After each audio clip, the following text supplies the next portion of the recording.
भन्न मन छ? आपालाई चाहिँ 7 समुद्र टाढाबाट नै ढोक गरेँ। मैले चाहिँ यस्तो पत्रहरू कहिले पनि पढेको छैन, किनभने आपालाई मेरो आमालाई लेख्न आउँदैन।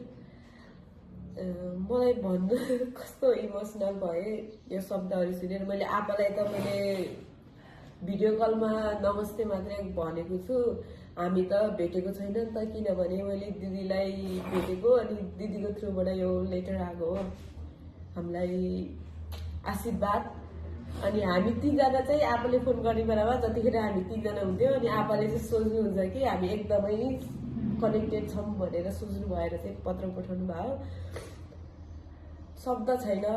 आपा तपाईँ जता बस्नुहुन्छ, कहिलेकाहीँ काठमाडौँ आउनुहुन्छ, कहिलेकाहीँ गाउँ, प्रायः जस्तो गाउँमै बस्नुहुन्छ भनेर सुनेको छु। राम्रोसँग बस्नु, तपाईँको आफ्नो हेल्थको ख्याल राख्नु। अनि हामी जे छौँ जस्तो छौँ, कहिलेकाहीँ झगडा भयो भने नि हामी एकदमै एकअर्कालाई हामीले सम्झाउँछौँ।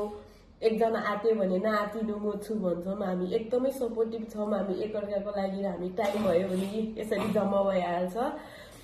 हामी खुसी छौँ। हामी परदेशमा भए पनि तपाईँको आशीर्वादले, हामीले कतै केही गरेर बाटो बिराउन खोज्दा पनि आमा बुवाको आशीर्वादले, परिवारको आशीर्वादले हामीले त्यो बाटो बिराउने कहिले पनि छैन। हाम्रो कारणले परिवारको, आमा बुवाको शिर कहिले पनि झुकाउन दिने छैन। तपाईँ यतिमै ढुक्क हुनुहोस्। धन्यवाद बुवा मिठो पत्रको लागि।